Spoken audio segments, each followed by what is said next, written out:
I would like to call this meeting to order to announce that this meeting of the Seguin Independent School District has been duly called and the notice of this meeting has been posted in accordance with the Texas Open Meeting Act, Section 551.043 of the Texas Government Code.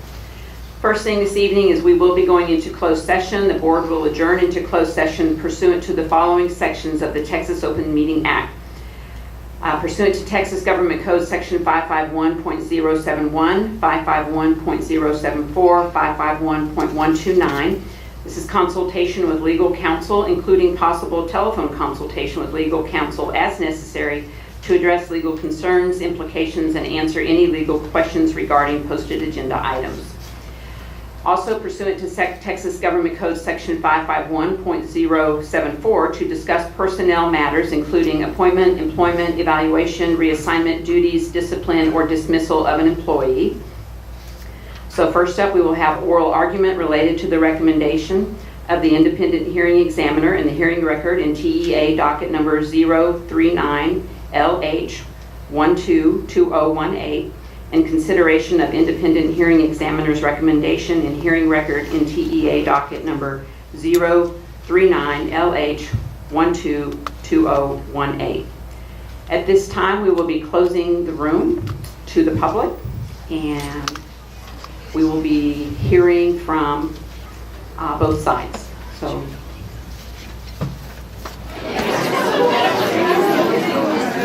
Okay, I think we have the trail of people coming to an end.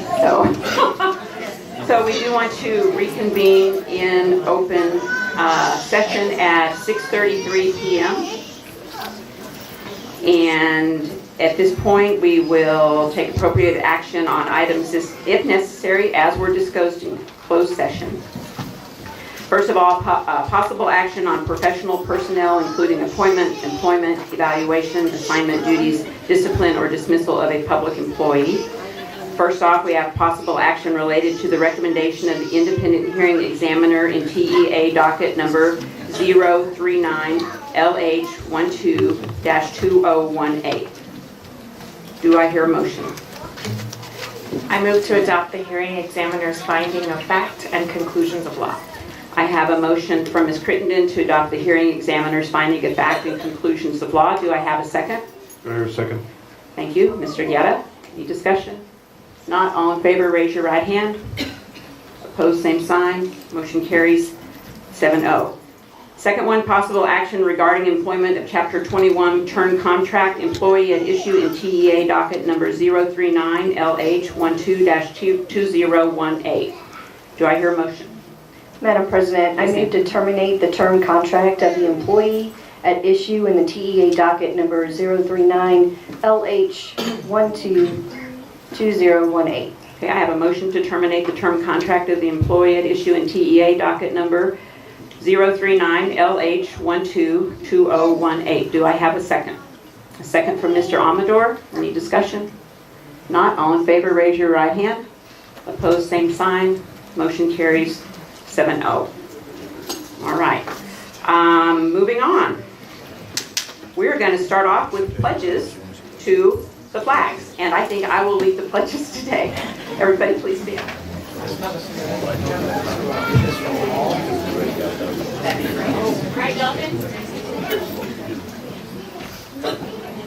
Hey, we're going to have Miss Alyssa Rodriguez lead us in the pledges.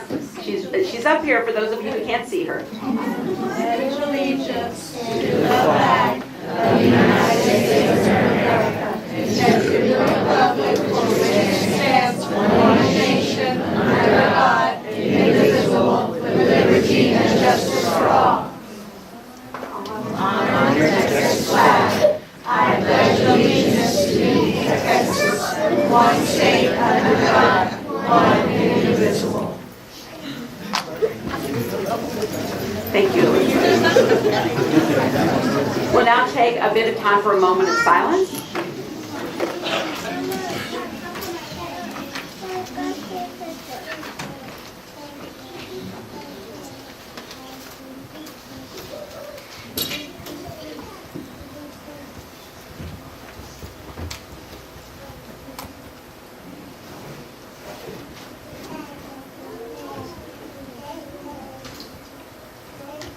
Okay, I want to welcome everyone. Thank you so much for being here. It's wonderful to have such a big crowd, and there's a lot of excitement in the room this evening. We're going to start off with Dr. Gutierrez's announcements. Wow, what an exciting night indeed. And great job, Alyssa, on the pledges. I think that was one of the best pledges that we had in a long time. Good evening, board members and Seguin ISD community. Great things certainly continue to happen in Seguin ISD, and I'd like to share a few examples of those happenings. I recently had the opportunity to attend the Seguin Gazette's annual Vision and Citizen of the Year Awards on January the 31st at the Silver Center. Congratulations to Vision Award winners Pam Burris, Dr. Whitney Bischoff, Marika Boards, and Tony Winters. Michael Hernandez was awarded the Citizen of the Year. These individuals helped Seguin shine, and I thank them for their community involvement.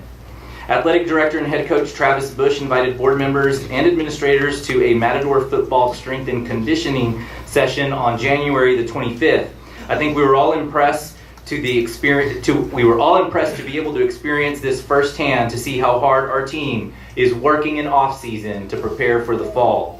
The focus and effort in the weight room paid off last season, and I know that our football players are already looking forward to getting back onto the field in August.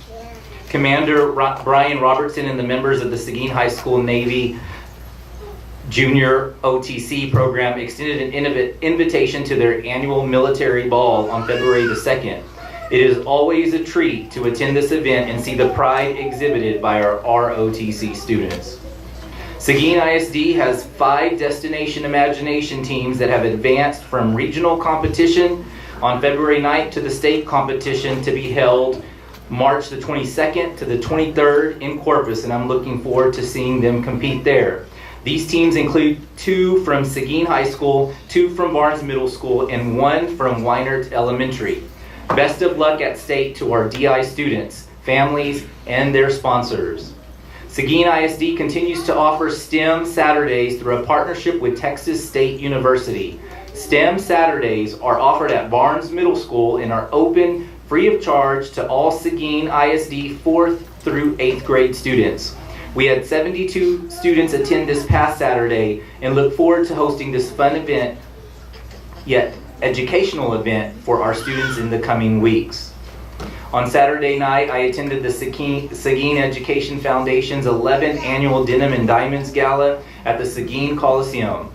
It was great to see many from the Seguin community attend the foundation's fundraiser.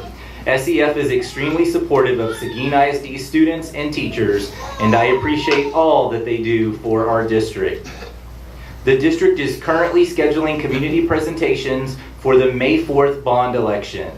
We are available to visit with businesses, civic, and community organizations for these presentations. I encourage anyone who would like to schedule a presentation to get with Sean Hoffman, and we will gladly add you to our presentation calendar. Seguin High School Theater Department is preparing to present this year's one-act play, Chemical Imbalance, a Jekyll and Hyde play by Lauren Wilson. The public performance will be on Tuesday, March the 5th at 7 p.m. in the Performing Arts Center. Tickets are $7. The students will perform the play as part of competition the following day. If you haven't looked across the street lately, he's back. We are also glad to have the Matador back on our water tower.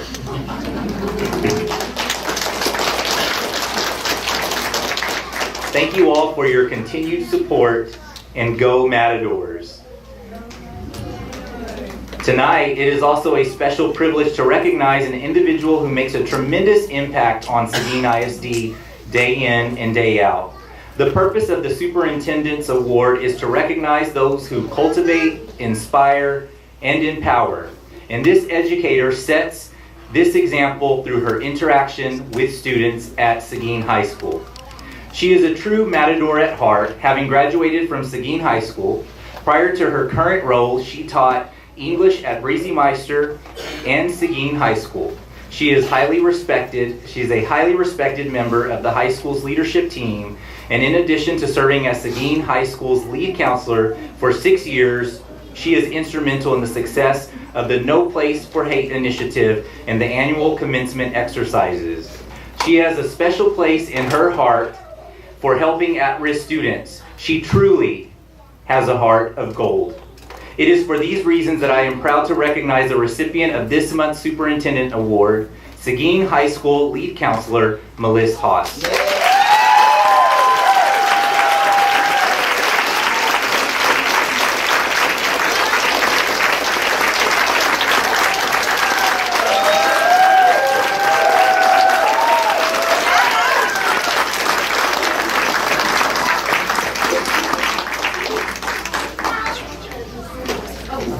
Seguin Matador class of 1987 too, I might add.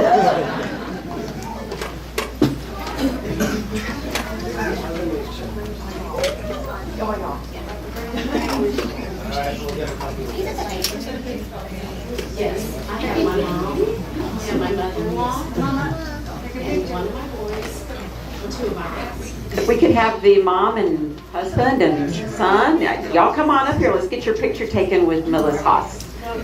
She is a true treasure.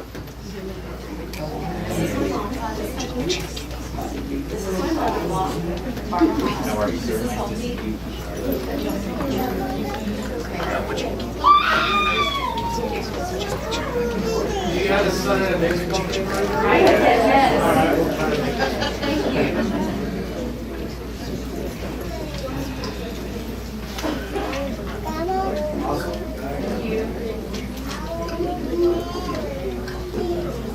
Thank you so much. Thank you.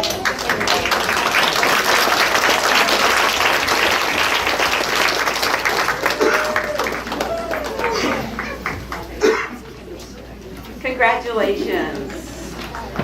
All right, we're going to continue now with some, let's keep them short, board member reports. We've got a lot of people in this room, and I'll start off.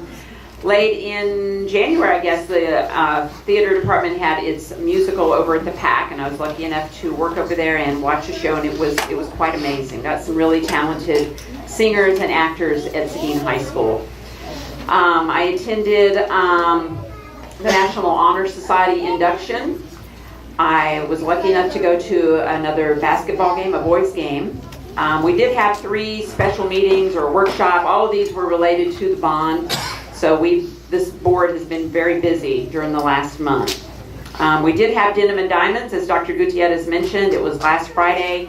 This is the Seguin Education Foundation's biggest fundraiser.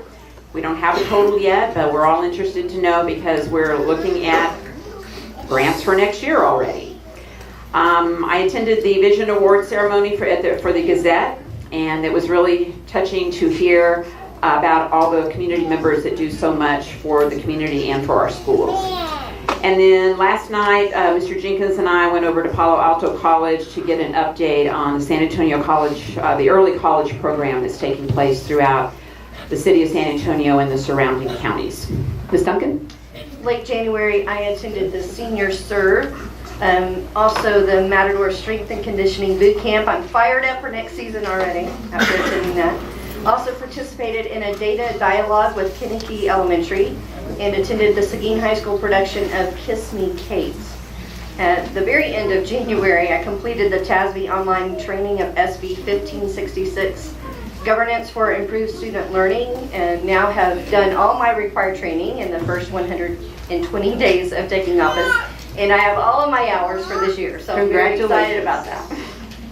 Also attended the Seguin Gazette Citizen of the Year presentation, all of our board workshops, and something near and dear to my heart, I was an appraiser for the Central Region Destination Imagination Tournament, and so excited that 5 of our teams is headed to state. I'm headed there with them to serve as a state appraiser. And moving on into February, I also attended the Seguin High School Band Midwinter Concert and attended the special called board meeting, the Seguin Hispanic Chamber Banquet, and I attended the Seguin ISD Rising Stars Destination Imagination Tournament held at Potlon. Attended the ribbon cutting and dedication of the new scoreboard at Smokey Joe Williams Field, and attended the Seguin Education Foundation Denim and Diamonds event. Thank you. Ms. Crittenden. Okay, last month I forgot to mention the HOSA blood drive. I got to visit with those students at the high school, and it's very exciting to see them doing such a good job with that, so I did not want to neglect to mention that. I was able to read at family reading nights for Weinert. Saw Kiss Me Kate, went to the strength and conditioning boot camp, Destination Imagination, regionals, and Rising Stars, and always impressed with all the talent that we have here in Seguin. Went and went to Denim and Diamonds, and again impressed with all the educators that come out and all the community members that come out to support that cause. Mr. Amador. This month, all I did was attend meetings and workshops. Maybe next month I'll have something more exciting to say.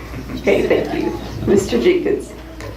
I went to senior serve, went to the board workshops, and also been on the budget committee meetings, and last night went to Palo Alto with the president. All right, thank you. Ms. Moreno. In January, I attended Vocal Reading Night, also did the team mat drills, attended a presentation on the conceptual drawing of the stadium that was done through a Seguin Sports Booster meeting. I also attended the Vision Award presentations. In February was the start of baseball, so everything that the baseball team has done thus far, we've been there, from bowl-a-thon to scrimmages, and we're now starting district play. I am missing a game tonight, though. That's okay. Also did all the board workshops and the board meetings, and was a part of the budget committee meeting also that we've had, attended Denim and Diamonds, and then this past Sunday I was honored to be at the historical marker dedication for the Seguin Second Baptist Church.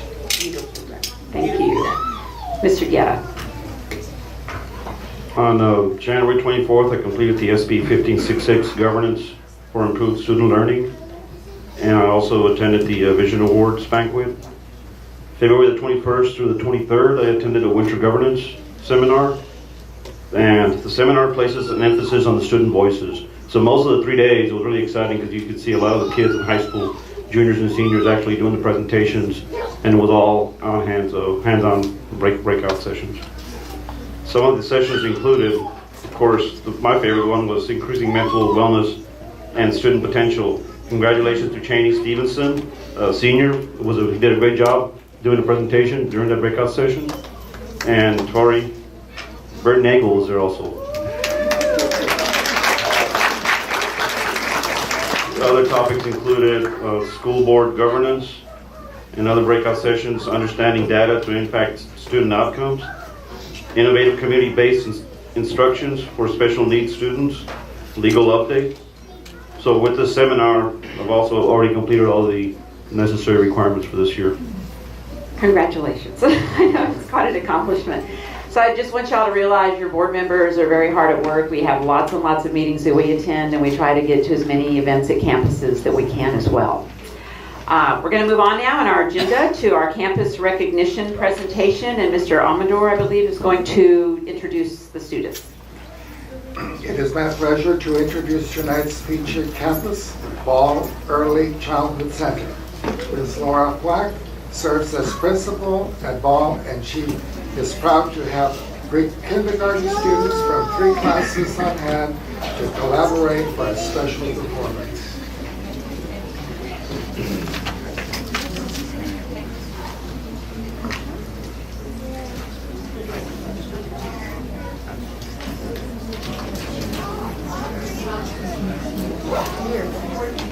Hello, everybody. School board, Dr. Gutierrez. We're so happy to be here. Sorry we're a little loud. Much apologies. But we wanted to highlight our grant. I don't know if y'all are aware, but we received a TEA autism grant, close to $1 million, in order to provide a more inclusive environment for our students with different abilities. So you may just see a song and a dance, but I hope you realize how much work our teachers put into this time, the relationship building, the gross motor skills, fine motor skills, listening, and all these things they want to show tonight. All right.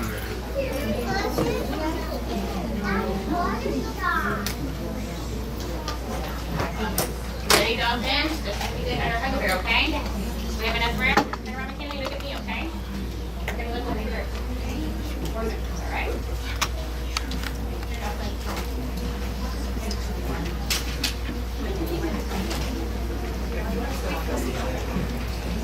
I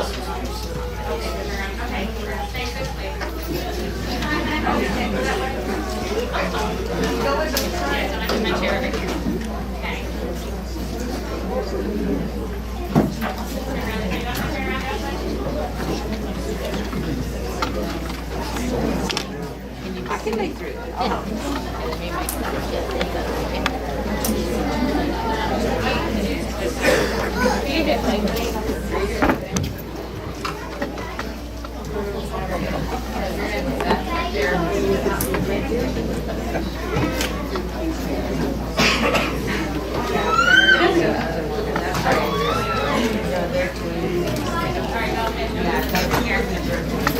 Sneak up behind you here.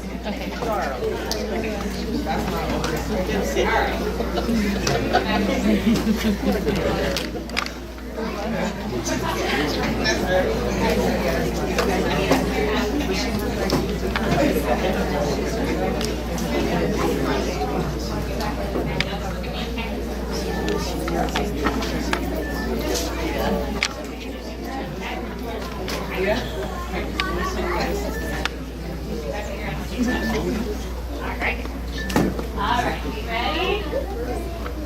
Alright, don't make it look at me, okay? Ready? Kimmy?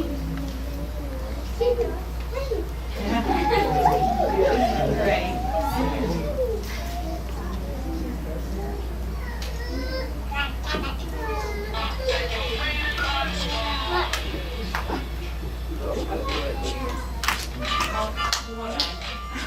Sorry.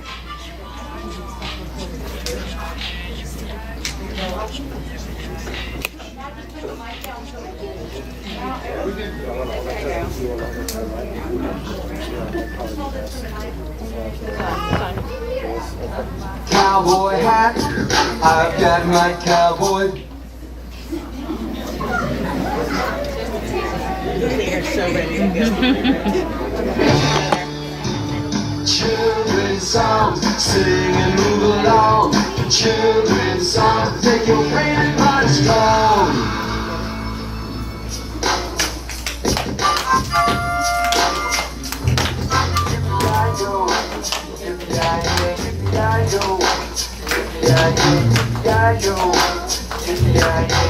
Do the cowboy dance this way. I've got my cowboy hat, I've got my cowboy boots.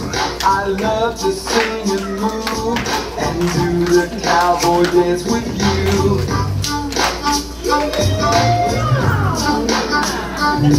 Now spread your feet out wide, point knees out to each side, then bend knees up and down, right to this cowboy sound.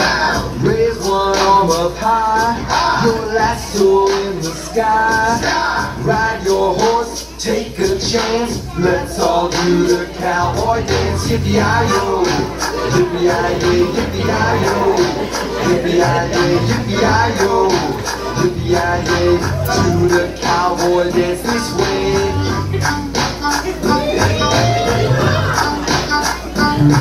Now spread your feet out wide, point knees out to each side, then bend knees up and down, right to this cowboy sound. Raise one arm up high, your lasso in the sky. Ride your horse, take a chance, let's all do the cowboy dance. Yippee-yi-yo, yippee-yi-yay, yippee-yi-yo, yippee-yi-yay, yippee-yi-yo, yippee-yi-yay, do the cowboy dance this way. Hey cowboys and cowgirls, come on and do your best. Follow me and have some fun and learn some new cowboy steps. Let's go!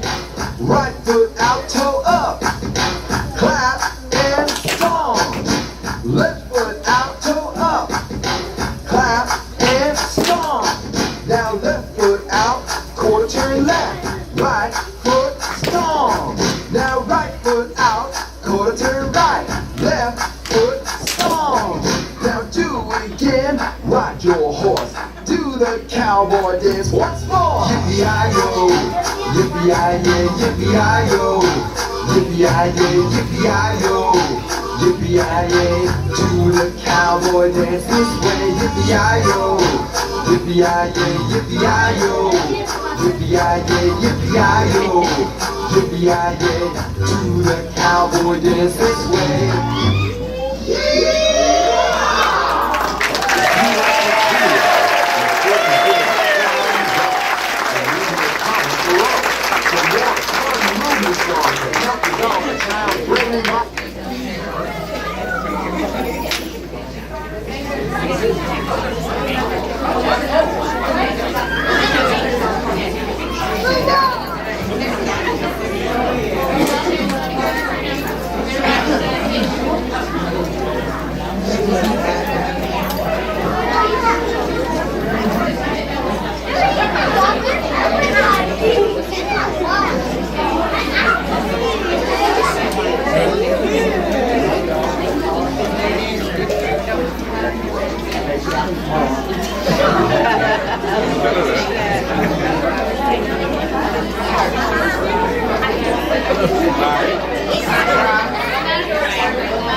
Where's that leading to?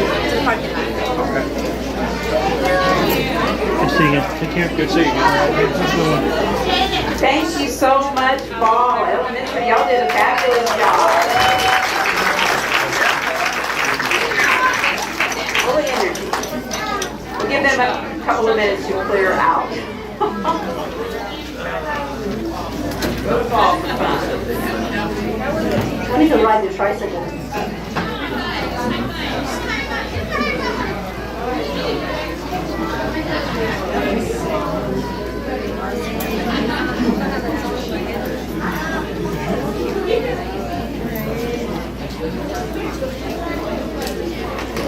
Okay, we're going to go ahead and move on in our agenda to our student staff. Anyway, we're going to be taking a look and giving some recognition to a number of students, a number of student organizations, some individual teachers, and I'm going to turn it over to Mr. Hoffman. Good evening, President Thomas Jimenez, Dr. Gutierrez, and trustees. At this point, we're going to bring up Dr. Hector Esquivel to the microphone. Well, congratulations. Dr. Esquivel is going to give us some information on a Seguin High School National Merit Scholarship Program finalist, Seguin High School Competition Cheer, which placed fourth in state, a staff member who was a part of the prestigious Texas FAA program, and following that we'll have Ms. Labor come up and talk to us a little bit about counselors and their efforts here in the district.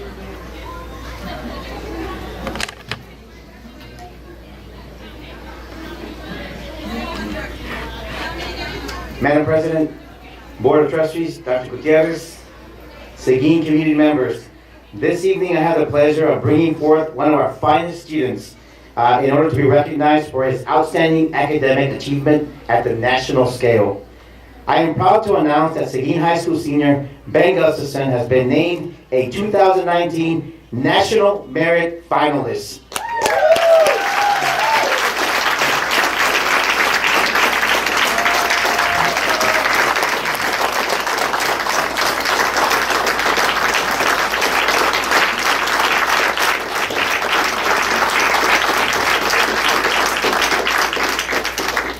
This places Ben among the top 7,500 students in the country based on approximately 3.5 million who took the PSAT and NMSQT last fall, or the PSAT. This is the second National Merit Scholar finalist in 3 years for Seguin High School, both produced by this family. Ben's sister was also a National Merit finalist, so very glad to have you guys on our campus, obviously. This is considered the highest academic honor a student, individual honor a student can receive in high school. And it's certainly something that we're very proud of. I believe, and don't quote me on this, where's my media? I believe Ben is the only National Merit Scholar finalist in Guadalupe County, including Steele, Navarro, Marion. Also, I haven't heard from those principals yet, but I think he is one of the only finalists, or if not the only finalist. So at this time, will Board President Cindy Thomas Jimenez, Dr. Gutierrez, and the board join me in presenting this award to Ben Gustafson on behalf of Seguin High School.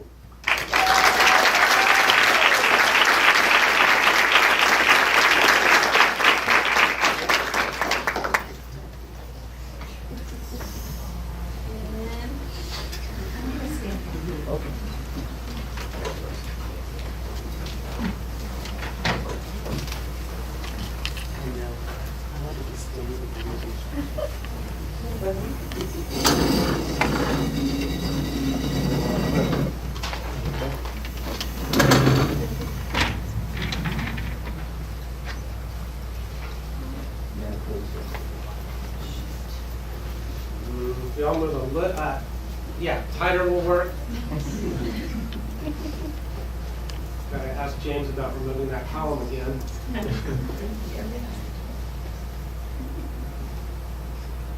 Couple more. Ben is smiling this time.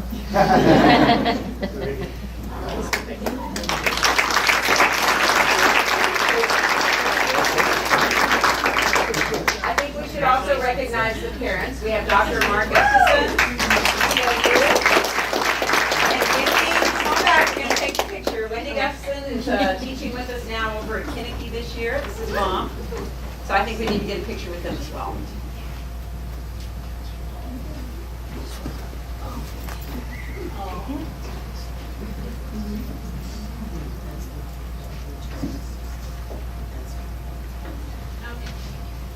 Thank y'all. Congratulations.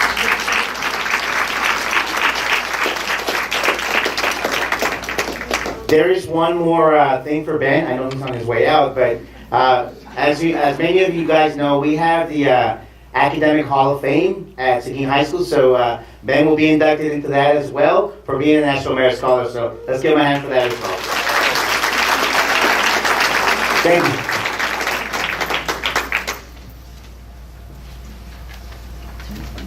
Mr. Esquivel. You're still up, I think.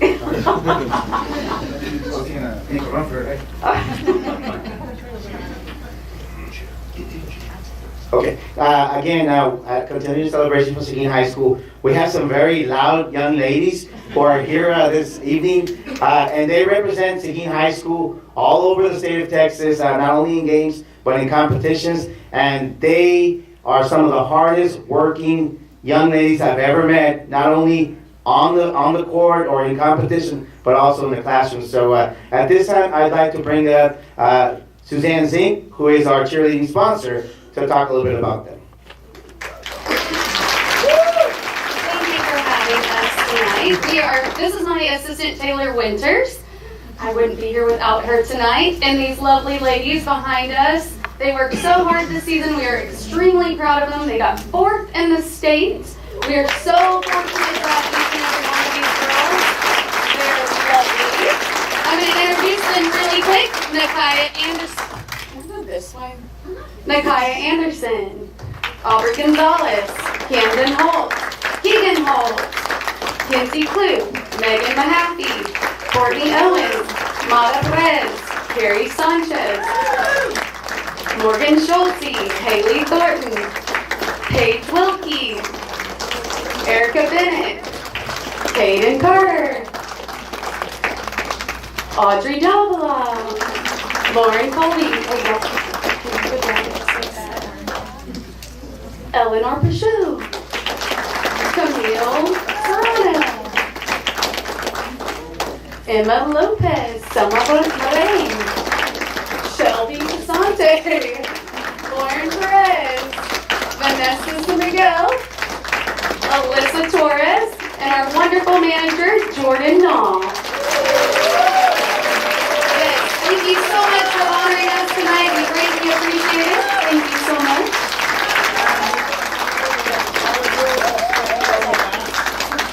And the girls who aren't as tall as the tallest girls. And trustees, if y'all like to stand up, we're going to get you in the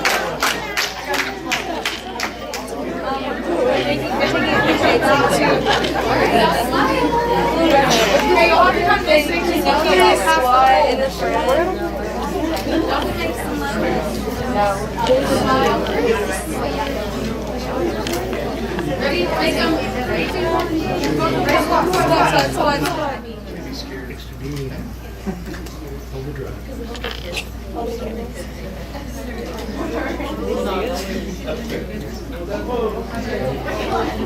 All right, now y'all look at this one on 3. 1, 2, 3, 3, and 3.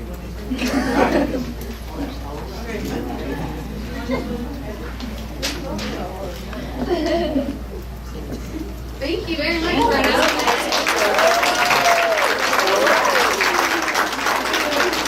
And Coach Zink and Coach Winters, we know y'all put in a lot of long hours, so we appreciate your time. And girls, thanks for making Seguin High School proud. 4th and Great state. work. Thank y'all.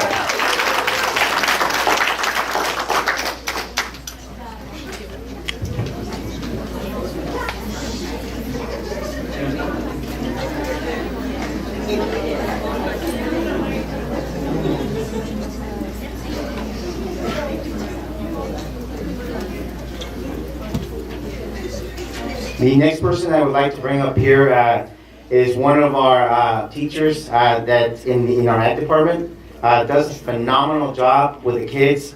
And he was a participant in the Texas FFA Legislative Lead Program designed to promote public education and ag science programs throughout the state of Texas. So he was represented as one of the teachers to represent really the entire state of Texas along with other ag teachers. So I want to bring him up here so he can explain a little bit more about what that entails, and that is Mr. Omar Garza.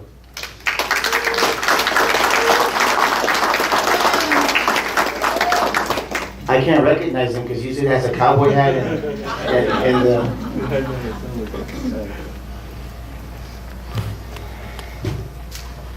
Good afternoon.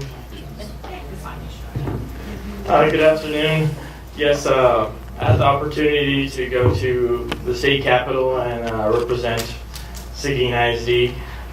Basically, we went over legislative stuff, basically ideas to implement public education and ag education and bring up basically resources and network to our schools, form basically ideas for industry partners to come into our classrooms and develop greater resources and education for our students across the board. Thank you.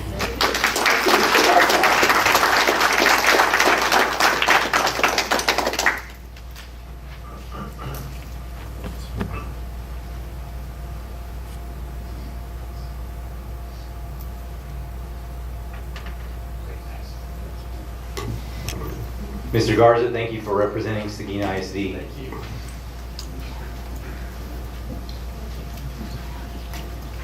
Ms. LaGore? Hello. Hi.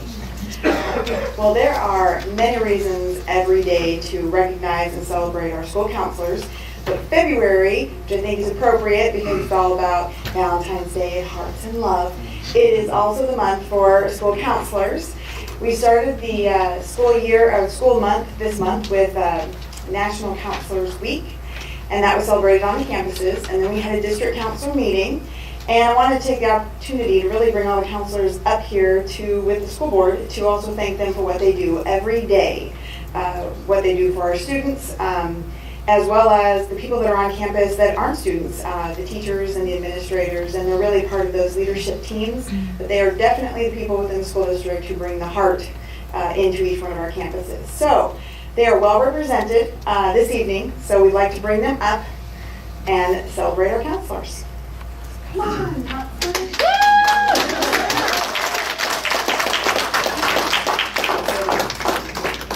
My name. We love you, counselors.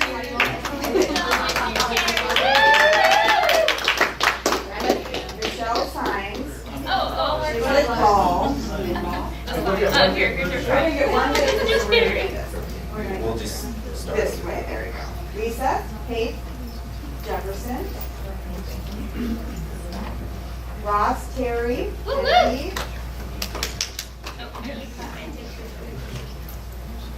Audrey Herrera with McQueen. Carly Tucker with Hotron. Marvel Loney with Rodriguez. No, she's at Jeannie Rodriguez with Vogel. Quinta Vasquez with Warner. Ashley Solomon with Barnes. Natalie McFadden with Friesmeister. Representing middle schools. Yes. Now the opposite with Seguin High School.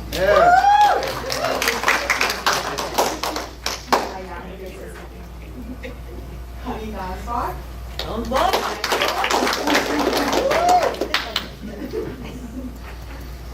Liz Sylvia, Huerta.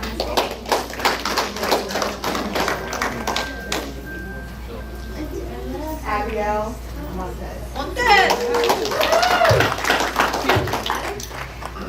Now we need a nice high school, all counselor. High schoolers, come on down here.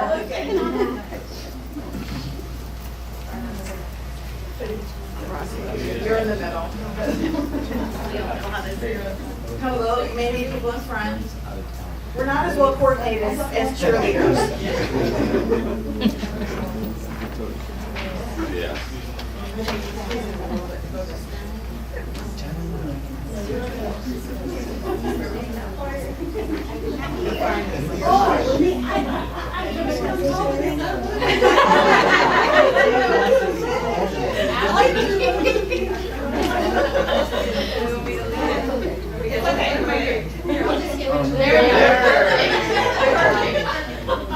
Y'all are awesome problem solvers.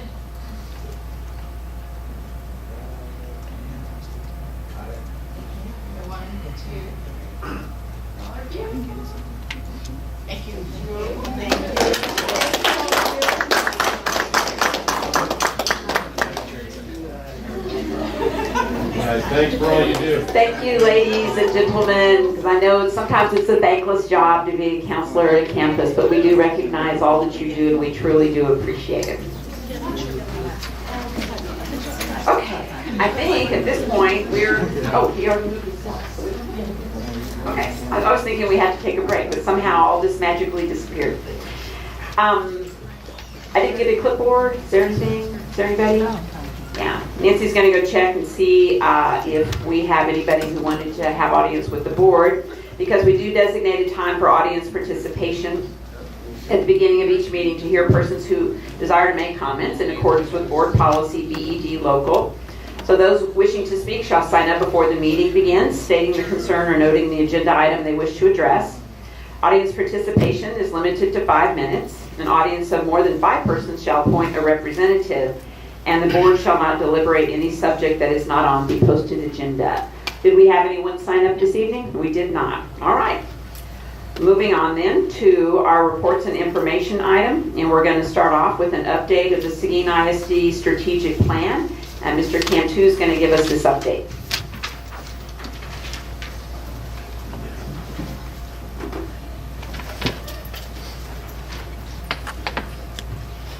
Good evening, Madam President, members of the board, Dr. Gutierrez. So I'm here today to give us an update of the strategic plan. It's a few days after midway, but I think it's a good time to get an update. So what I'm going to begin with is our beliefs. I'm not going to read through our beliefs because you've probably seen these a couple of times, but that grounds all our work. And so when the committee came together upon Dr. Gutierrez's arrival, they began to work on this strategic plan, and it was adopted in March of 18. So we're almost a full year once it's been adopted, and here's where we're at. They also adopted the vision and mission statement while they were going through that visioning process and creating the strategic plan. And then they created our 3 strategic priorities, which was then adopted by the board. So what I will share with you all today is the work that's been happening since then up until today, and then moving forward what that work's going to look like. So what I wanted to do here was just give everyone a visual. Sometimes not just members of the community, but even staff and teachers, it's hard to put all these pieces together. So what drives our work, where are the others? And so the purpose of this graphic here is to show you all that everything we do is tied to our 3 strategic priorities. And then underneath that, you can see that the district improvement plan is a subset of that. The district improvement plan has a lot of federal and state mandates. And so that has to be part of our work.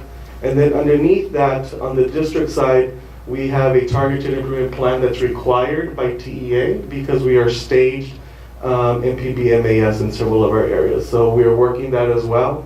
And then next to that, each department has their plan that they use to guide the work that they use. I will share with you that one of my priorities is to strengthen that department plan as we move forward, especially into next year.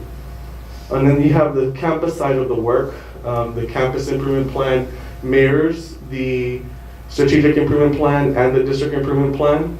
And then underneath that, each grade level or department or content, just depending whether it's elementary, middle school, or secondary, has their plans that drive their work.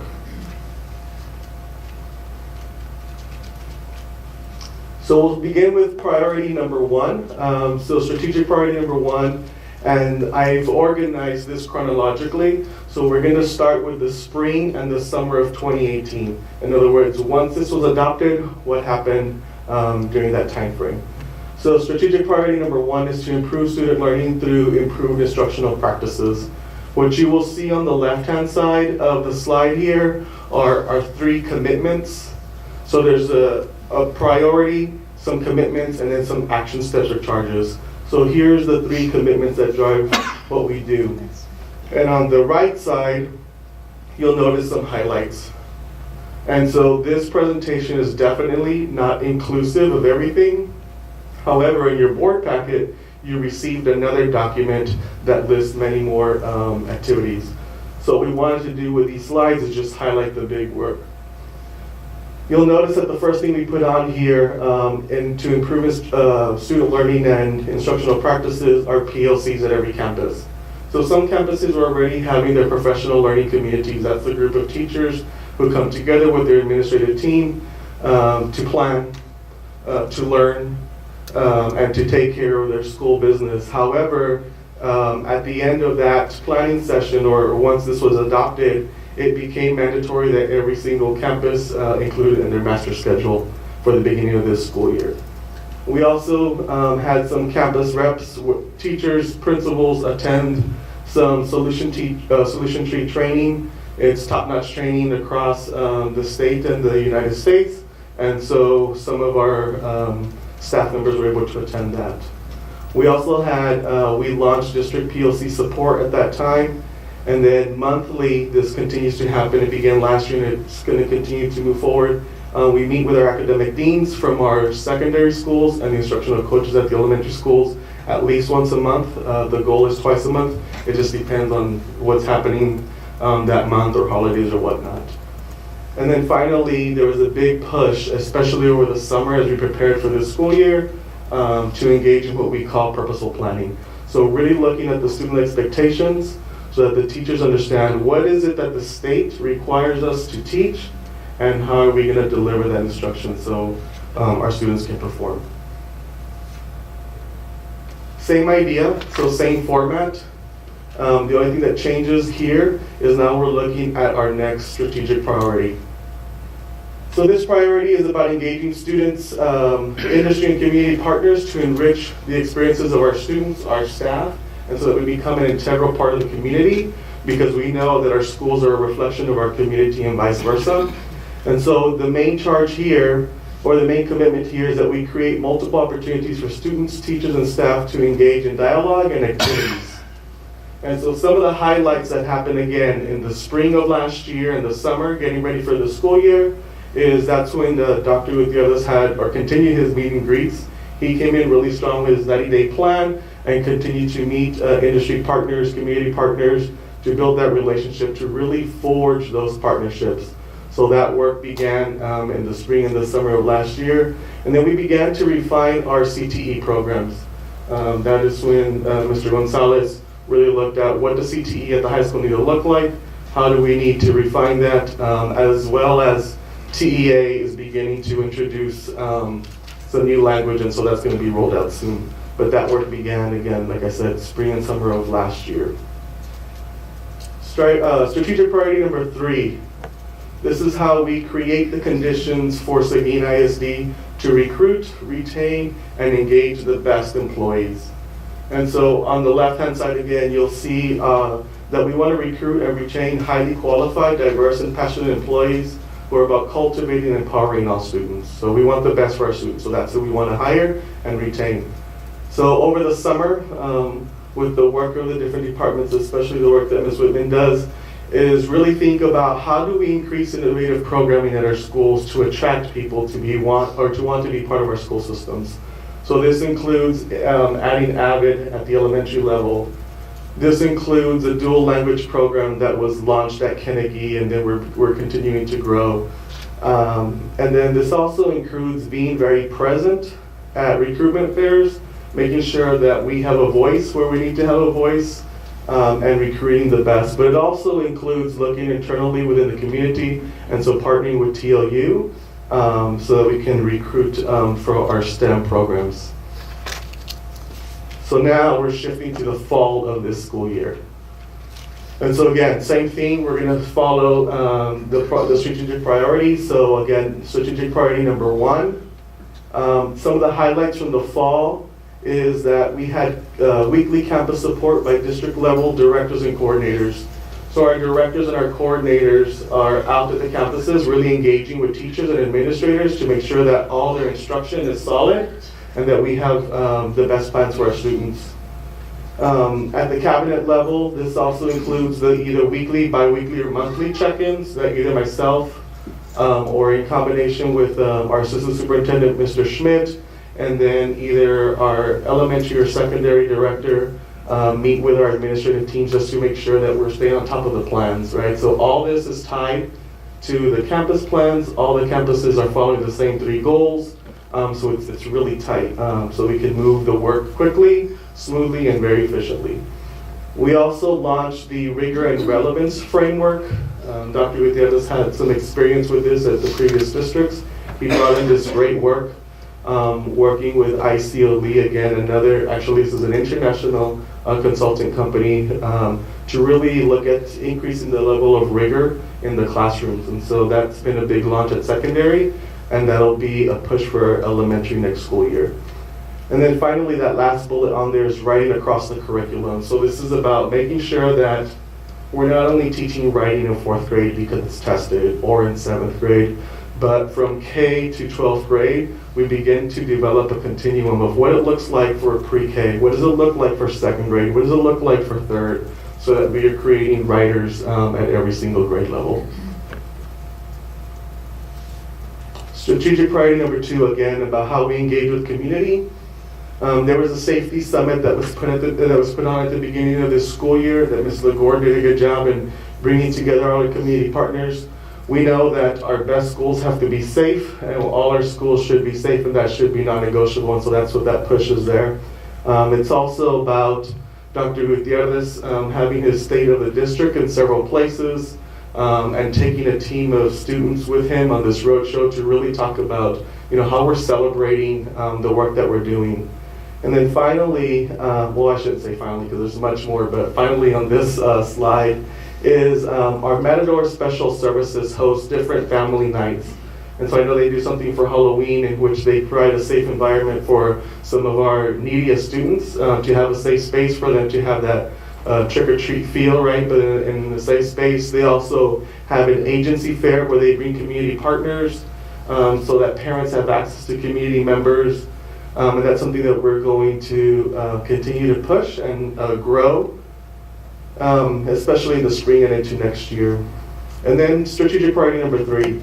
So again, how do we recruit, retain, and engage our employees? So this is work from the fall of this school year. So we had very targeted and aligned professional development. Ms. Donica Murillo, our Director of Professional Development, has been really purposeful in how she plans with the rest of the Learning and Leadership Services team so that we have the best PD available for our teachers and our other faculty members.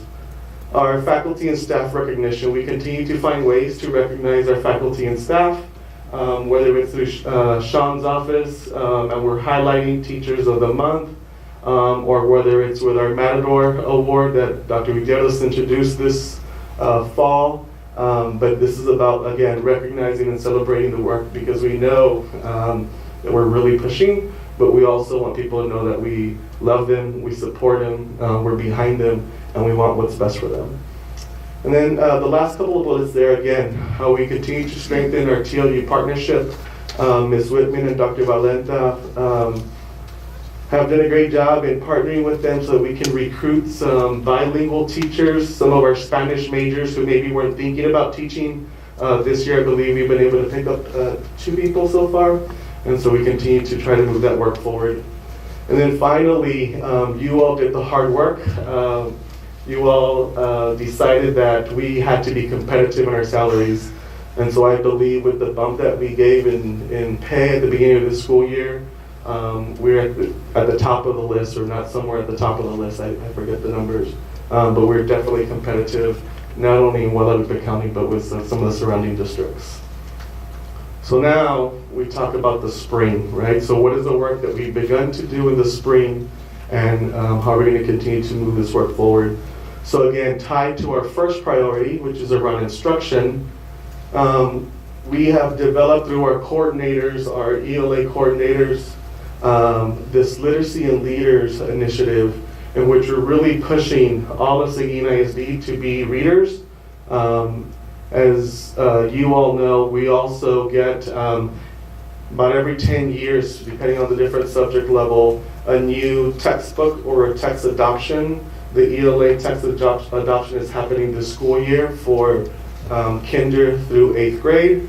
And so this Leaders and Literacy team is really identifying those essential standards, right? The things that every single child must know in every single grade level in order to move them forward so that they become literate. We also leverage the PLCs. So we did a lot of training, and the way I like to tell people is, so we trained, right? We know the theory, we know what it looks like here in Seguin ISD. Let's explore what it looks like in other campuses, and then come together, and always this idea of continuous improvement, right? So we know what it says in theory, we know what we're doing here, we see what others are doing, and let's continue to push our POCs so that we continue to grow and refine our practices. So we're doing that. We actually have a visit to a Austin school on March the 5th. We also want to strengthen our curriculum. So this curriculum management is about how do we create a one-stop shop for our faculty and staff, especially our teachers, because we know that they're hardworking and we want to give them the resources, but currently it's in a few different places, right? So the better we can streamline, the more that we can put things in easier access, the better that we will follow this curriculum, and we have a sustained curriculum pre-K-12. So that's some of the work that we're engaging in now. We also want to continue to strengthen our elementary program, so we continue to push Avid. We grow that. We're growing that to Weinert Elementary this upcoming school year. We're also growing our dual language program. Probably our next two-way dual language program will be Rodriguez Elementary, and then we continue to grow every year. And then finally, we move to more formative assessments. So a lot of times, we ask teachers, here are some assessments from the district level. We do it 4 times a year. Here are some benchmarks. But what's even more important than that is what they do in their classroom. And it's not just a paper pencil test. It could be other ways of how do we assess, how do we know that kids are learning? And so that's going to be a big push for us as we go through the spring. Strategic priority number 2, again, engaging with community. So we just had about 40 students engage in a job shadowing event that was hosted by the chamber. So we continue to find those internships for students. Our CTE program is leading the way in that. We also wrote or rewrote our parent and family engagement policy with our DEIC committee. And so that is about how we strengthen our partnership with parents so that they are actual partners. And we just don't tell them, here's what it looks like, but they begin to provide a voice in what education needs to look like. So that's going to be a big push for us through the rest of the school year. And finally, our last strategic priority. So again, how do we recruit, retain, and engage employees? We want to re-recruit our high performers, right? So we go and we are really purposeful in those people that we know do an amazing job making sure that they don't leave us. So this re-recruitment will happen and continues to happen. We need to continue to expand our job fair presence so that we know that we're having access early to new teachers so that we continue to staff appropriately. And then look at increasing stipends for hard-to-staff areas. So we know bilingual teachers is a hard-to-staff area. We know some high school appointments are some hard-to-staff teaching areas, and so looking at what we can do to make sure that we are fully staffed in those critical areas. So I conclude with this, and then definitely have questions, or you all have any questions for me, please ask. The next steps for this spring semester and as we build for next school year, we don't want to add anything necessarily to our instructional program because we're doing a lot. Instead, what we want to do is refine, right? So we've built a solid platform over the last year or so, and now we refine it, we tweak it, and we just make it better. We have to be better at documenting our work because it tells a story. And the more that we can tell the story, the more celebration we can have, the more we can partner with others because then they want to be part of it. And then finally, we will continue to update you all every semester so that you all know the great work that's happening. And I just want to close with one thing. I've been doing this at different levels for about 9 years, and I tell people the whole purpose of a plan, I think, is twofold. One, to set a goal and to reach it, right? We work hard to reach high standards, but the other is to celebrate along the way, right? Because when you begin to see all the work that you're doing, you have to be able to celebrate, and so I think that's what today is. Mr. Gamtu, I really appreciate just sharing some highlights, but as you've seen, there's a lot of work that has taken place when you really look at everything that has been listed, and of course there are things that are left off, but I certainly want to give credit to our leaders here, our campus leaders, our staff who are making this work happen. If you were to rewind just 2 years ago, these things were not in place, and so I'm proud of the work that's happening in Seguin ISD. I'm thankful to the board that allowed me this opportunity to come in and bring in a strategic plan pretty quickly, and certainly thankful to those community members that participated in some way, whether it was a forum, through key communicators, an online survey, or serving on that committee for those 2 days.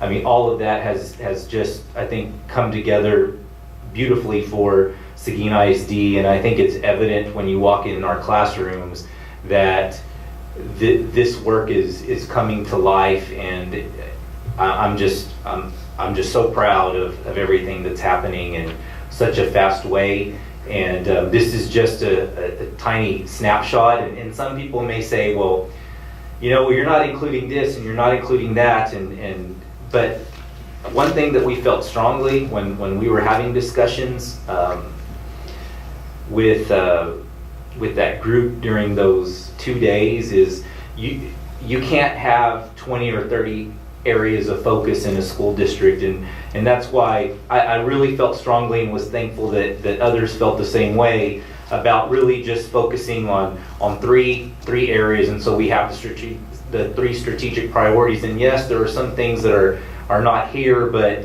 you can't do 30 or 50 things well. And just with these 3 priorities, I believe that a lot of progress has happened, and I'm really looking forward to the work that is going to continue to happen. Yes. And Dr. Gutierrez, I think it's very nice of you to thank us, but we want to thank you as well. You have done an incredible amount of work over the course of the last 18 months. Is that how long you've been here? I think something like that. Mr. Cantu, thank you for coming on, and all the leadership team. I spend a little bit of time in classrooms in Seguin and this year, and I have seen a marked difference in the classrooms, in the campuses, even just the atmosphere of the campuses. It's very different in a positive way, and I'm very proud of all the work that the campuses, the administrators have done to make that happen. Do any of you have questions for Mr. Cantu? Yes, I just have a quick question, maybe for Dr. Gutierrez as well, but you talked about taking the state of the district, maybe we'll call it the state of the district roadshow. I'm just wondering what the community, how they responded to those. I think at first they were surprised, but just so appreciative of us coming to them. But the response has been very positive. and the feedback that I've received it's all been positive, and there's been some great questions, but I feel like the support is there, and they appreciate all of the work that's happening, and really appreciate hearing from kids, because kids tell the story of all of this work that is taking place every day, and so we certainly want to continue with that practice of going to different groups of people to share what's happening, because not everyone has the opportunity to come to us, but moving beyond just holding the state of the district at the PAC, but holding it at a campus where they can get a group of kids to perform. The more people that can hear what's happening, the better. And I look forward to continuing to engage in dialogue with the community. And when it came time to talking about this work and throwing facilities out there, I felt like the response was just positive all the way around. Yes, sir, Mr. Gabbard. I have several, but I'll talk to you after the meeting, just several questions, because I did look at the whole report that they gave us, and just on one of them, I guess, is you have a visit at Travis High School in Austin coming up? Yes, sir. Can you tell us a little bit about what that involves? Or? Sure. So that's related to our PLCs. And so, as I mentioned, we're expanding the PLCs to build the capacity of both our teachers and our leaders. So we looked at where we've seen campuses perform in certain areas. And so one of the things that shines at Travis High School is that they have a 90% pass rate in Algebra 1. Our pass rate in Algebra 1 is in the 50s or low 60s, and so they have 90% pass rate. If you notice the demographics of the school, they're tougher than ours. So what we wonder is, so what's happening at a campus like that, where overall the campus may not be celebrated, but we look for pockets of excellence, right? And so that is the purpose of why we're going to visit that Algebra 1 PLC. I had a quick question. You talked about parent and family engagement policy. Can we see a copy of that? Is it in draft form? Sure. It was adopted, well, they call it a policy, but it doesn't have to come before the board or anything like that. It's more procedure, but federal government asked us to have something in writing, so we call it our family engagement policy. It was adopted by DEIC at this last board meeting, and we'll make sure that we share it with you. Okay, thank you. I have. Yes, ma'am, Ms. Cronin. When you use the phrase purposeful planning, is that purposeful planning between the leadership team, with the schools, grade level, departments? Is it straight up and down, horizontal? Sure. I think it's all of that, but what we really focus on right here is just looking at our TEKs. So when we ask our teachers to sit down for every single grade level and every single content, we provided a framework. So we said at elementary, ELA looks like this, as far as the setting, as far as the time and whatnot. For math, it looks like this. For secondary, it looks like this. So that's the framework. And then we asked teachers to look at the student expectations. So what should students learn? What does the state say that is non-negotiable? And then how do we break it down as teachers, and how do we learn our craft? And so by being really purposeful and breaking it down and unpacking is what we call it. We unpack the TEKs, we make sense of it, we look at the verb, we look at the level of rigor, then we can develop a better lesson that's aligned to what the state says, that's aligned to the test. And I think one important thing to note is that this was not happening in a lot of places. And in fact, one new elementary principal shared that the teachers didn't even know the standards. So there's a lot of catching up to do, and this is why we're really pushing the purposeful planning, because it's imperative. You got to know the standards that you're supposed to teach, but to help them understand what the SCs are, the student expectations, to help them be able to unpack those TEKs. And I'm just thankful that we also have support with the learning and leadership team, and having that opportunity to really utilize people here in those content areas that can help drive the work on the campuses. So when I see fifth grade ELA TEKs and standards and stuff, I'm seeing the same framework for every fifth grade class in Seguin ISD? That is our goal, that every single fifth grade class follows the framework, and the what, which is the TEKs, is standard across every single campus. The how is up to the individual teacher, except we do ask them to meet as a PLC so that at least the grade level has a common lesson, common language. Madam President, and what I appreciate about that is I know we are asking so much of our teachers these days, but I also appreciate that we're giving them the tools that they need and adding to their toolbox to be able to get our kids to perform in the way that not only the state wants us to, but to excel beyond that. Correct. And I also appreciate the training that they're able to get, even out of state. So thank you for that. Yeah, I appreciate the training, and I appreciate you letting them bring in their own creativity. I remember the days of C-scope, and Right. that was not good. So No. this is a much better approach. Yeah, so I like to tell people, we set the standard, right? We build the floor, and then you can move up from that, but you can't go past that. That's exciting times for our teachers. It is, yeah. Makes me want to come back, but maybe not. Are you sure? You talked to Donna. Any other Bilingual, that's what I'm questions? gonna say. Okay, I believe, Mr. Cantu, thank you so much for Thank you all. And move on to item 9B, which is Seguin ISD 2018-19 Annual Staffing Report. Ms. Whitman. Remember, one of those targets was re-recruit. Re-recruit. Good evening, Madam President, Dr. Gutierrez, members of the board. Tonight is an annual staffing report that several of you have got to see last year, but you'll have some new eyes looking at it this year. It's all about the data now on what we look like as a staff, and right as we hit recruitment season, we share this with our campuses so they keep it on the forefront on what do they look like as a staff and how can we continue to strive to mirror our population and have role models for kids at all levels. So this is in line with policy DAA regulation. It's the annual staffing report. And what we have, you have some a lot of information in here. So we're not going to go through each page, but I'm just going to highlight some things. But before I start, I'd like to also recognize publicly Ellie Cisneros in our department, who crunches these numbers, who keeps up with the movement and doesn't know when sometimes, oh, I moved that teacher aide, and she's like, you didn't tell me. So she keeps me in check, but it keeps us aligned with what we have and what we look at what we look like at each campus. So on page 2, you'll have our mission, our vision, our beliefs that Mark Cantu just reviewed. But page 3 is just a snapshot of what you're going to see in this report. And even though at the top it says 2016 to 2018, 3 years, it is 3 years. It's 15, 16, 16, 17, 15, 16, 16, 17, 17, 18.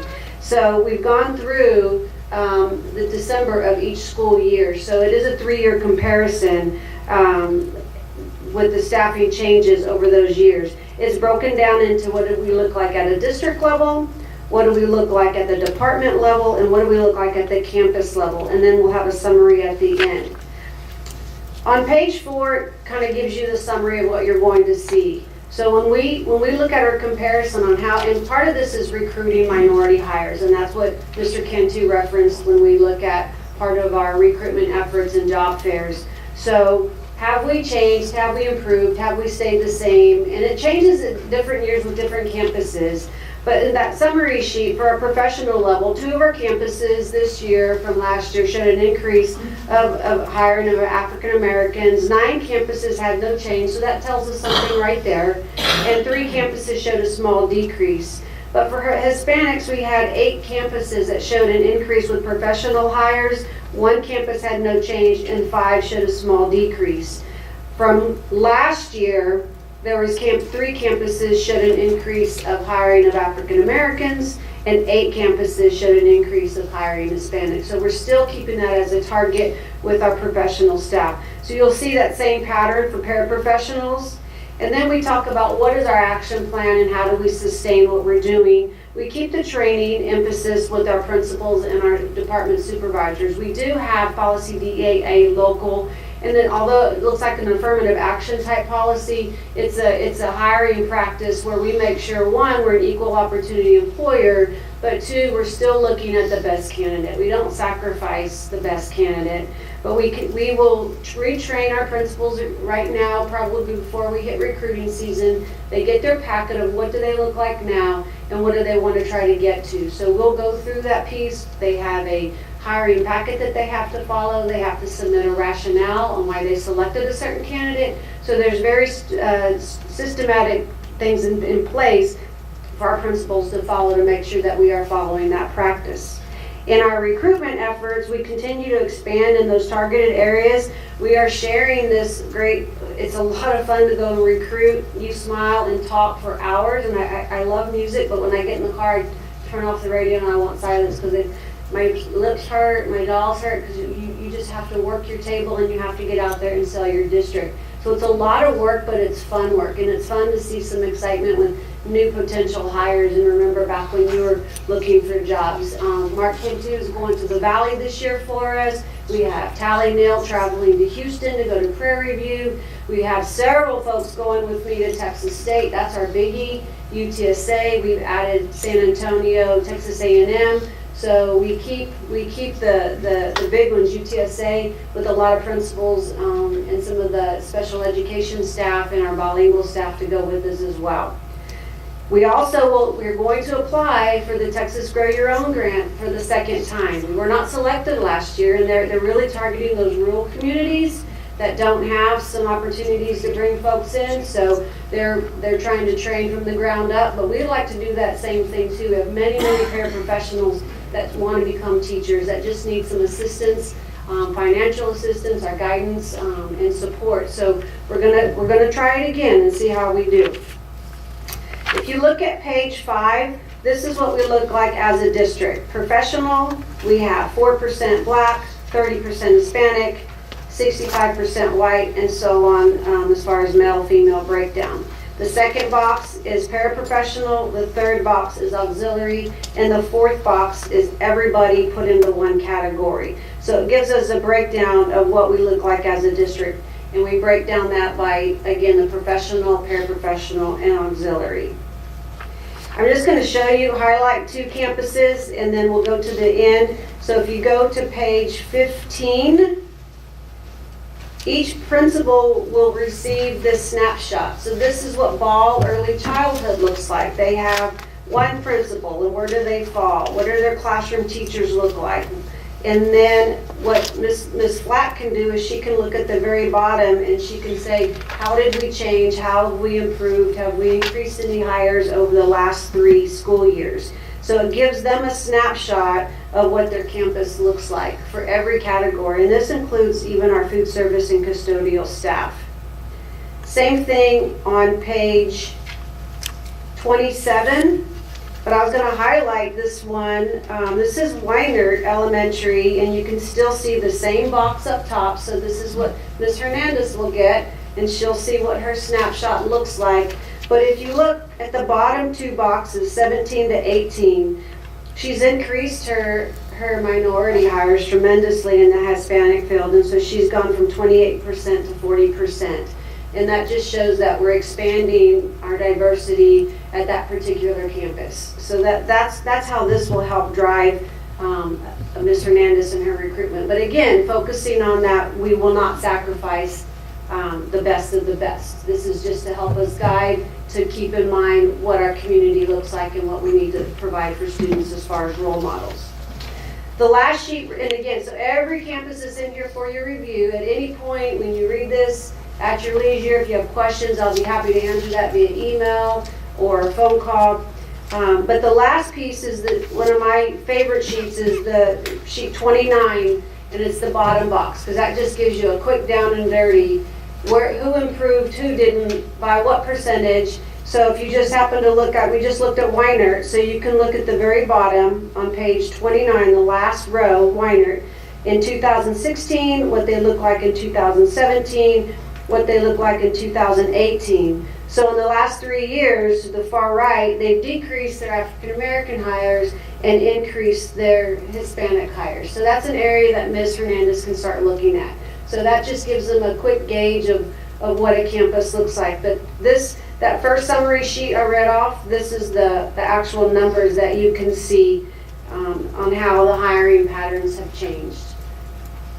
We will continue to strive to focus on strong recruitment of very highly qualified teachers, but as well as keeping the diversity piece in mind. Jack Lee is here tonight. He's part of our Diversity Council, and they will be receiving an email from me. Since you've got to see this report now, we're going to reestablish our Diversity Council and have our committees come back and set some annual meeting dates again. We've kind of had that on hold over the last couple of years, so we are going to reestablish that council and meet again and review our mission as a diversity council.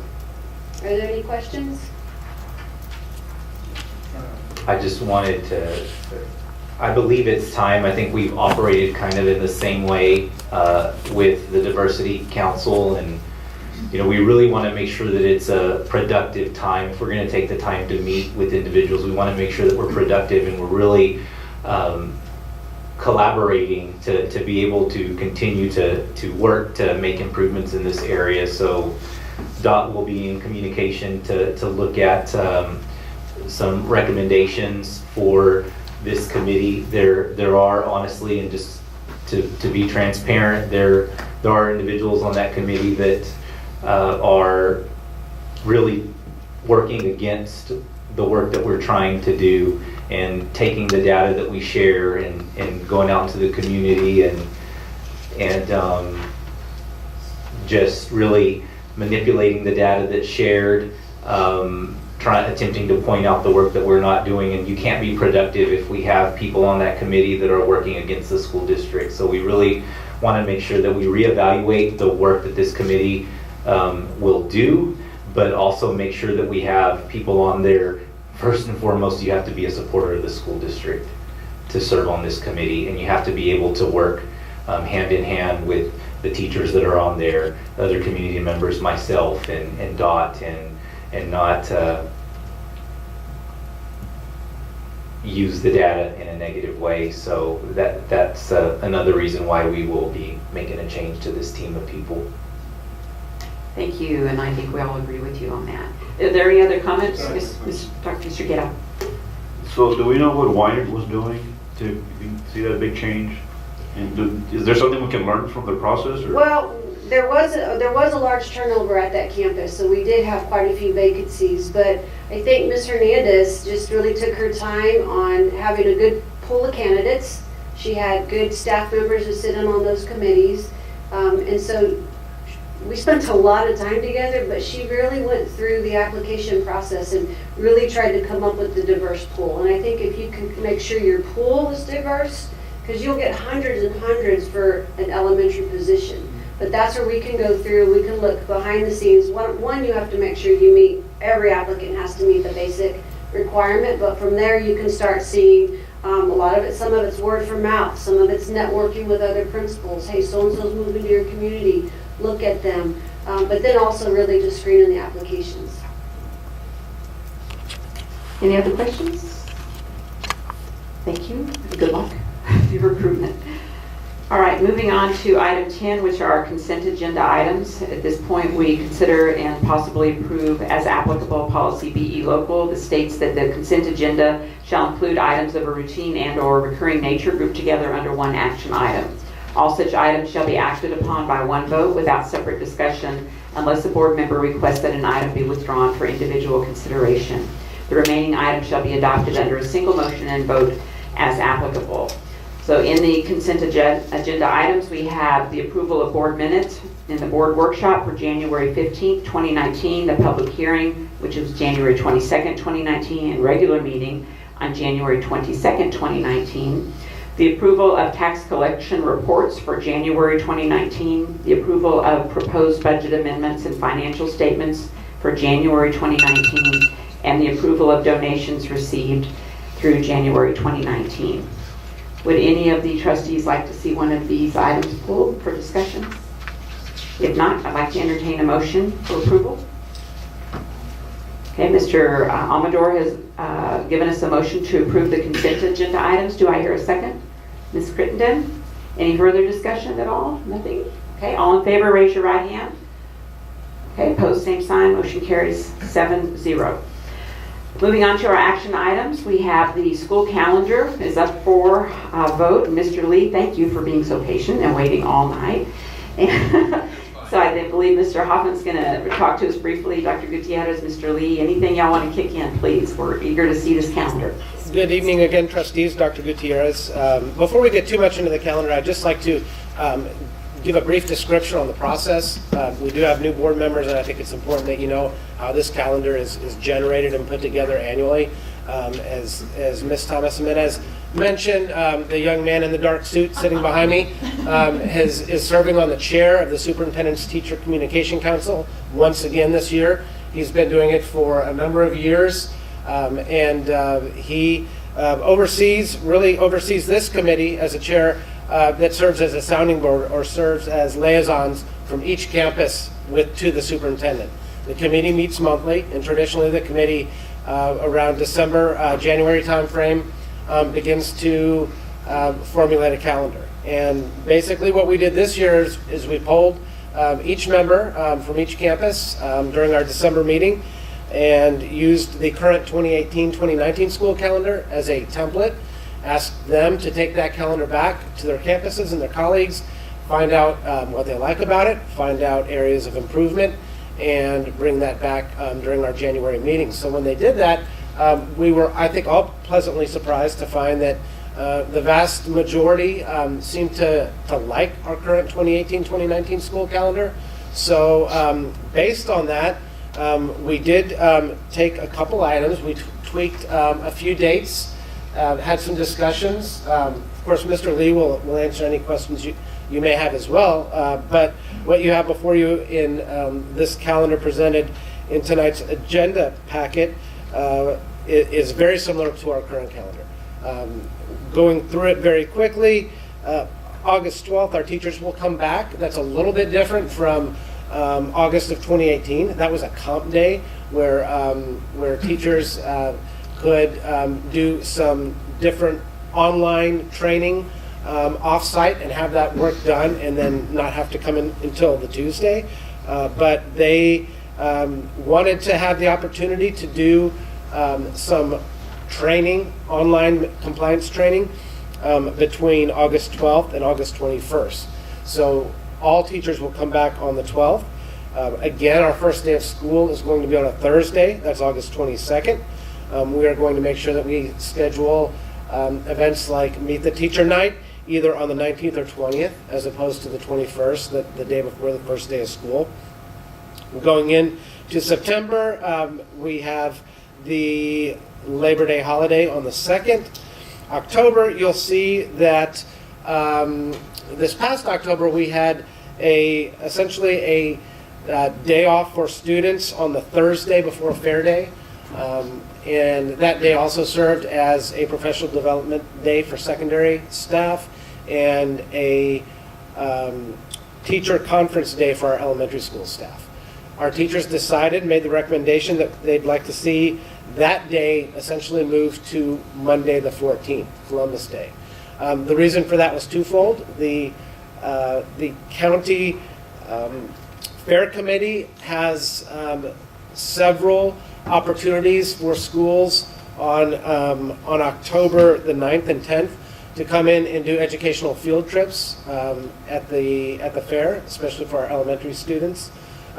They pay a lot of money to have those opportunities, and they suffered a little bit when this past October on that Thursday when we didn't have students in school that day.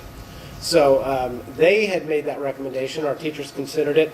Also, our teachers felt that with October 14th being Columbus Day, it may afford parents a better opportunity to come in and do those teacher conferences. So moving on, November looks very similar to this past November, where we've got two comp or exchange days on the Monday and Tuesday of Thanksgiving week. The vast majority of our staff will be off that time because they will manage to get the work done prior to those 2 days. We'll have an early release day on December 20th. That's when our semester will end. Christmas break will begin on the 23rd, and it will conclude on January 6th. However, the 6th and the 7th of January will be student holidays. We'll have a work day and a professional development day for staff to kick off January. We'll have MLK holiday on the 20th of January. President's Day, again, very much like this year, it will be a work day for our, well, let me make sure. No, it's a staff development, sorry, professional day for our staff. Our students will be off that day, a week for spring break. Friday, Good Friday holiday with a Easter Monday holiday for students, but a work day for staff.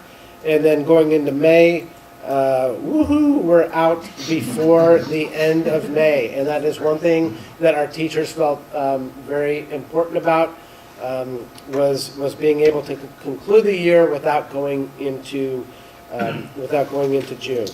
So again, very similar to what we are currently in. I want to thank the TCC for their guidance and their work and collaboration in getting this draft calendar that you have before you together. They did a great job. I think Mr. Lee might agree, may not, but this is probably the easiest in recent memory calendar process that we've had.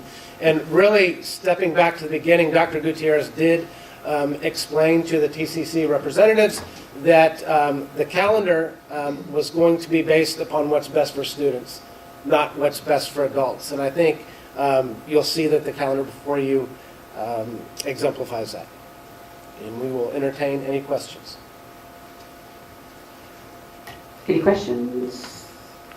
The only comment I have is our bad weather makeup day is on Saturday, May 30th, so, right? Yes, that's correct. And those, the inclement weather makeup days, there are actually two of them. Are there two? May 30th, which is a Saturday, and then June 1st, which is a Monday, and those are for teachers only.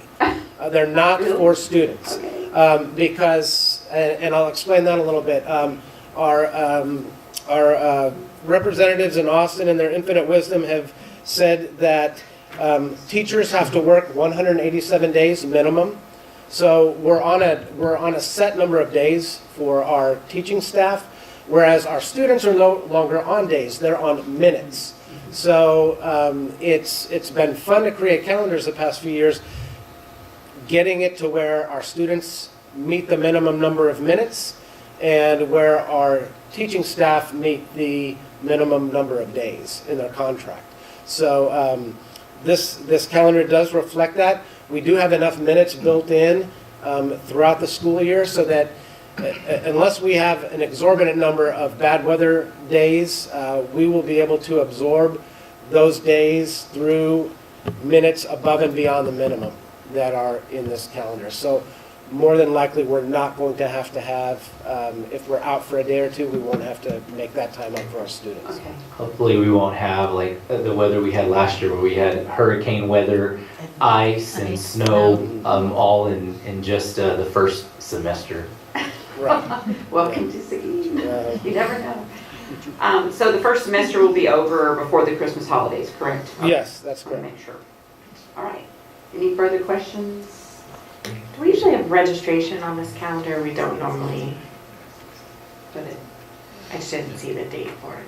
Well, there are a couple things we've purposely left off. Registration, meet the teacher days, and you'll notice that graduation's not on there. These are essentially campus and administrative-based decisions that we'll make and we'll add and we'll tweak it as we need to. So we don't have registration on here, but we will certainly publicize those dates once they are finalized. Yes, ma'am.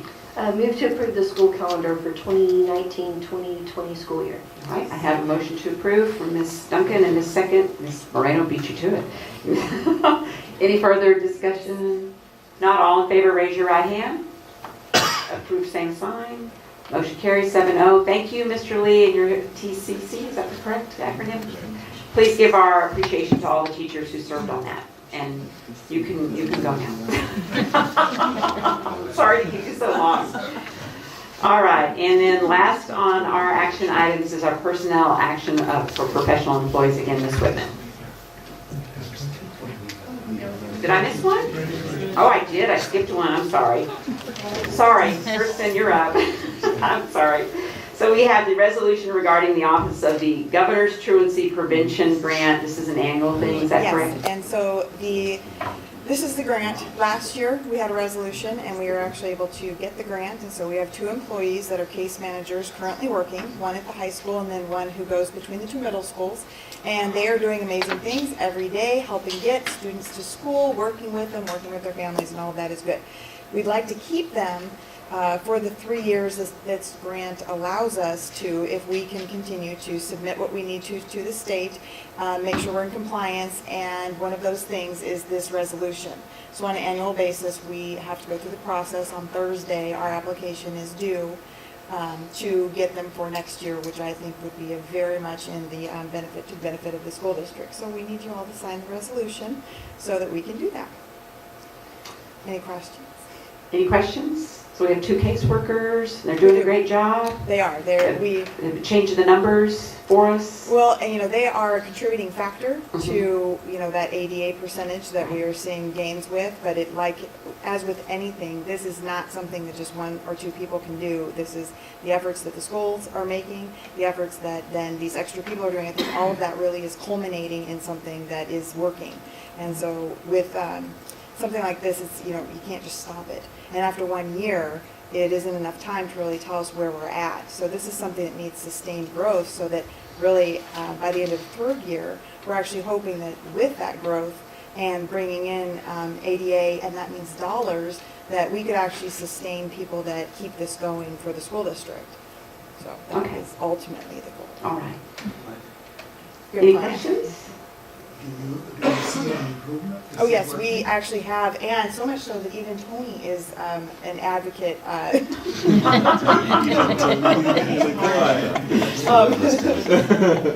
Whenever I can show how Tony and I work together, I do that. Because really, he's looking at that projection and the growth and saying, no, the efforts being made are definitely showing that in our ADA numbers. And then we see it on a daily basis just with individual students and finding solutions for them. And for a lot of students who didn't necessarily see the light at the end of the tunnel and actually getting to see that light and getting them excited, that really makes a difference every day. Are these people official employees of the school district, or are they on contract, or how does that work? So we brought them in under this grant. Okay. So yes, they are Seguin ISD employees. Okay. And we took one from juvenile probation, that's Anthony Ubai. And he's doing great at both middle schools. And then we also have Ken Coates, who came to us. Yes, he came here earlier this year. Okay. Any further questions or comments? If not, do I hear a motion? Okay, Mr. Amador, it moves that we approve the resolution for the application to the Office of Governor Truancy Prevention Grant. Do I hear a second?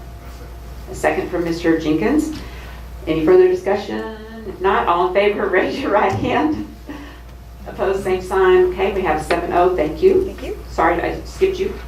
And now, Ms. Whitman, you can give us our personnel action for professional employees. Yes. Personnel action for professional employees. Good evening. So tonight we have 2 individuals that we are bringing forward for your recommendation. We have JoLynn Anderson, who has 4 years experience and is coming from a charter school. So she is eligible to leave her current position to come to our position. And we felt like that was an important hire. She has a lot of experience with mental health and behaviors working at this facility in San Marcos. So we hope that she'll be a great addition to Briesemeister Middle School.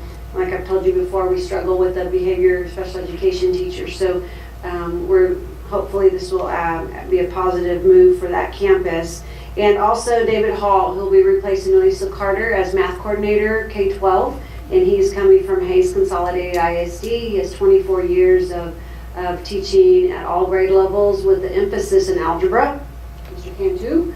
So we hope that he'll bring some great support to our campuses in the area of mathematics. And one resignation, I think I put this in the update as well. A few weeks ago, Ms. Mercado from Potlawn Elementary resigned due to health reasons. Any questions? Are we going to meet Ms. Anderson and Mr. Hall sometime in the near future? We can definitely have them come. I'd like to meet them. All right. I'd like to entertain a motion for approval of these actions. Okay, Mr. Amador was to acknowledge the new professional hires for the 2018-19 school year and the resignation as listed. Our new employees will be Jolynn Anderson and David Hall. Second them. I have a second from Ms. Duncan. Any further discussion? Not? All in favor? Raise your right hand. Opposed, same sign. We've got 2 new employees. Congratulations. I'd like to, I'm interested in meeting especially Mr. Hall. We need that algebra focus, right? Okay. Before we adjourn, do any of the board members have any comments or questions or anything they'd like for the people to follow up on? I had a quick comment. Yes, sir. One of the things that I saw at the seminar, some powerful software that they had when they were presenting the data. And they mentioned that some school districts have it, but it only the superintendent and the administrators have access to it. Do we have anything like that, a powerful software? For example, all the data that we see on the personnel, all the percentages, more like in a graphical presentation. They mentioned that one of them was called like LEAP software. There's several. We use Eduforia. But as far as presenting it out in graphics or a very dynamic way, it does not do that. It's just it's based off an Excel spreadsheet. Anyone else? I know we all received an email, I think, from a student talking about the possibility of 8 periods at the high school, and I'm just wondering if there's any discussion about that, or is that a campus decision? What's going on? I did respond to the student, and we can certainly help facilitate his desire to take on an additional course.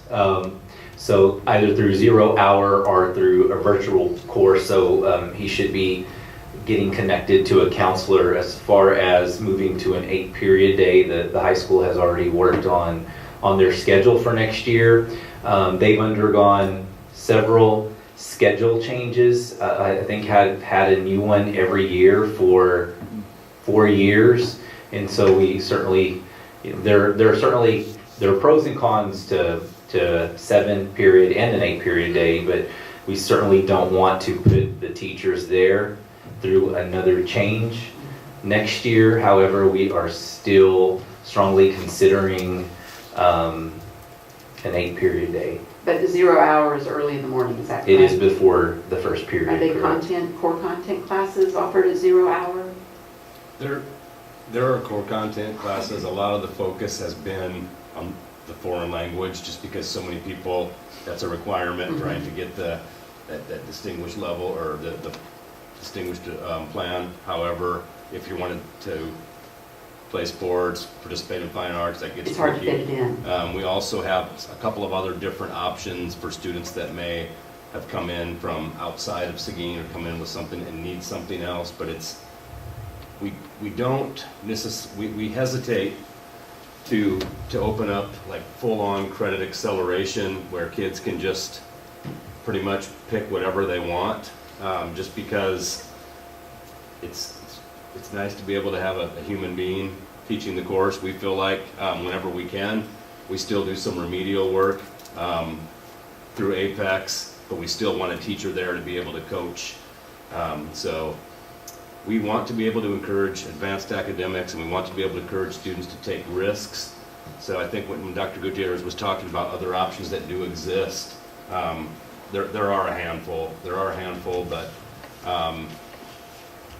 we just didn't want to try putting the flex schedule in this year. Right now we're doing some more things. Second semester we have 3,000, as of now we have like 3,000 students that have taken Apex pre-tests for all of the remedial courses that they need. So we're going to see how that goes for the upcoming year. So you say that they've already set their schedule for next year. Does that include all the classes that are going to be offered for next year? Has a course catalog been put together yet? Course catalog has been. We had planned on presenting that at the next board meeting to everybody. I mean, so you all could kind of like what we've done in the past. Okay. All right. Any other questions, Ms. Duncan? We also received an email about the noise level from the Jumbotron. Oh, yes. Is that, Are you was back that there, during a football game, the semi-pro? Because I also understand there was some discussion about it on Facebook, and so. There's been a lot of discussion, and it was the semi-pro group, and I can attest to how loud it is because I've heard it, and so we're currently looking to resolve that matter. Do this, Bill, I know you're back there, hello. Do those speakers are they on the scoreboard itself? Yes. Okay, Yes, all the do speakers are on the scoreboard. do they just blast out? Can we bend them down or anything like that? We had some discussion about maybe bringing in the vendor to see if they're, not only to maybe do some fine tuning with the amplification pieces, but also look at the speakers, maybe see if there's some sort of directional piece we can do. But I mean, there's no way to just set the volume, because Is it you can't hear as well inside the stadium, but you hear better 18 blocks away or It whatever? might be whichever way the wind is. And I think a lot blowing. of that depends on what you're doing and your volume level and your making sure they're not it's hard to mess with the amp settings. We try to set those, but people get in there. Right, are there guidelines for them to follow when they use it? And Yeah, I have signs up there that say, please let's be good neighbors and watch your volume level and please check it and then don't over it. So I try to do some reminders.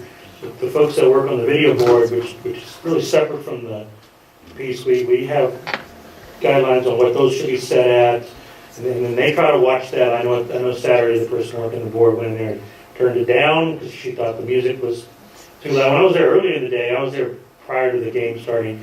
Everything seemed pretty calm. I even drove around and listened around the block of the high school just to check, and everything was good. So, but I think as the game went on, the announcers got a little bit louder and a little bit louder and a little bit louder, and I think they jacked the music up a little bit too. So we'll have to have some discussions with them on. Because it's much louder than what we're used to, and when it's utilized specifically for football games, it's. So none of our district employees work the sound? Well, it was a rental that night, so they had their own announcer. So and then they had their own music plugged in. So it's just a volume knob right there. So it's hard to. We don't necessarily run the music. They run the music. I don't think was the issue as far as the type of music. Somebody said it was pretty good jams most of the night. So, but it was the volume level that they cranked up on the music. So, and it wasn't like that to start the game, but talking to somebody that was there, it kind of got a little Is there louder. a lot of people at the game? Well, the residual sound is also affected by the number of people in the stands. So on a Friday night in September, October, a lot of that sound gets absorbed. There were 43 people at the semi-pro game. So they had to Saturday make it night. sound like there was lots of So, and it just, the sound just boomed. Right. So we'll talk about what kind of controls we can put in place. There is some ideas. Thank you. Well, while you're up here, I just wanted to ask, we've had a lot of people in the community talking about the facilities and the bond, and there's these posters back here are great, but even when you look at them online, they're kind of hard to interpret. So is the facilities committee going to be coming back together to put together like a written plan or something along that line so that it'll be, I guess, more clear to the general public what direction we're going? If this bond does pass, then what are we going to do in the future to address some of these other issues? So we're working on maybe more of a campus by campus list reference with in the different tiers, and then trying to identify, these were addressed in this bond, and try to present it in a different format, I guess you would say. We are meeting on March 4th again, and as a committee to kind of go through it and discuss it, and if we can figure out another way to package the information, we can try. Yeah, I think you break it down by campus, it won't be as noisy. I mean, it's a lot of good information in there, but I think when you look at one, you see three, and so we do it by campus. I haven't currently broken down my campus. I haven't posted that yet. We're still kind of Okay. fine tuning. It's a lot of information. The other thing that, I think we as a board need to go out there and also push for this bond issue, but we want to make sure that all 7 of us are saying the right things. So is there like FAQ coming out. So we do have FAQs posted on our bond site, and Sean has been working on the presentation that we're going to use as we start going out to campuses and then start doing presentations with community groups. So we'll have that presentation. And you'll have an opportunity to come along with, as we're going to the campuses. Nancy did send a Google document with those dates for the faculty meetings. If you've not had the opportunity to sign up via Google, she has the form here. Like that, you have that opportunity to hear what we're presenting, and then you also have an opportunity to share some words with the staff as well. And so your presentation, is that going to be totally different than the presentation that the PAC committee is going to be doing?